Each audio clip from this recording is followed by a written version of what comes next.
Ghost Town Chronicles, Ep.1, The Stranger's Arrival. The desert wind cuts through the empty streets of Duskfall. Boots drag across the dust, slow and heavy, as if every step carries a secret. A scrap of paper flutters by a wanted poster. The face on it, Jonah Hale. Dead or alive. And the face looks just like him. Sometimes a town dies. But its secrets don't. He stops at the center of town. A lamp flickers inside the old saloon, though there should be no light here. Not anymore. He pulls out a letter, edges torn, the ink smudged with age. The words read, "Come back to where it ended. Midnight will decide." In his other hand, a broken music box. He winds it once. Only a single note escapes before falling silent. The stranger looks up at the falling sun, breathes deep, and whispers, "Midnight then. I'll be here." The stranger pushes open the door of the general store. The hinges cry out with a long, tired groan. Dust falls from the ceiling, as if the building itself hasn't breathed in years. Shelves stand half empty. A tin can rolls across the floor, its clatter echoing far too loud for a place so deserted. He steps inside slowly, every movement careful, as though the shadows between the shelves might be watching him. On the counter, he finds an old ledger. The ink is faded, but one entry stands out, a purchase dated the same day the town was abandoned. And the name written there, Jonah Hale.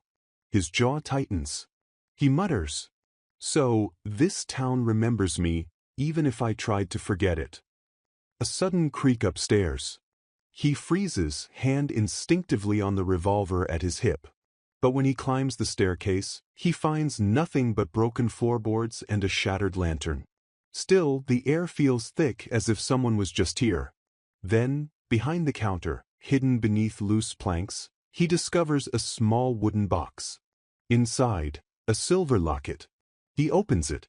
Inside, a picture of a woman's face, stern, proud. Ruth Gardner. A whisper seems to ride the wind, brushing against his ear. "She's still here." The saloon door slams shut outside. He rushes out, revolver drawn. And there she is. Ruth Gardner. Older now, her hair streaked with gray, her eyes sharp as the desert sun. She stares at him with something between hatred and sorrow. "Well, Jonah Hale," she says coldly, "you finally came back." He lowers his gun slowly, but his voice is steady. "Didn't think anyone would be left to greet me." Ruth takes a step forward, her boots crunching against the dust. "This town may be dead, but not its ghosts. And not what you did." The stranger, Jonah, breathes deeply as the desert wind howls once more. Whatever secret bound him to Duskfall has just returned, with Ruth Gardner as its keeper. The stranger walks down the silent street of Duskfall when a voice cuts through the wind. A woman's song, soft, haunting. The kind that carries sorrow with every note. He follows the sound and finds her, Lena, a young woman with tired eyes, sitting on the steps of the old saloon. She sings like she's trying to hold on to something that the desert already stole. Their eyes meet. For a moment, she stops singing and whispers, "You don't belong here, stranger." "But neither do I." He sits beside her, silent. In her melody, he hears his own ghosts. As the night grows colder, his thoughts betray him. He remembers the day he left this town. The gunfire. The blood. The promise he made to himself, never return. Yet here he is, surrounded by the ruins of his past. He clenches his fists. "I tried to bury it, but some sins don't stay buried." The church bell suddenly tolls, though the church has long been abandoned. The sound is cracked, uneven, yet heavy with warning. He and Lena rush to the ruined church. Inside, the bell rope sways as if someone just pulled it, but no one is there. At the foot of the altar, half buried in rubble, lies a small iron key. And a leather pouch marked with an old seal, the seal of the Hale family. His breath falters. His name, his bloodline, tied to this town's doom. Before he can react, Lena grips his arm. her face pale, her voice trembling. Midnight. That's when it begins again. We have less than an hour. The stranger looks at the broken clock above the altar. The hands creep toward 12. The weight of the desert presses down, as if the whole town is holding its breath, waiting for the stroke of midnight. The last minutes before midnight crawl like shadows across the ruined church.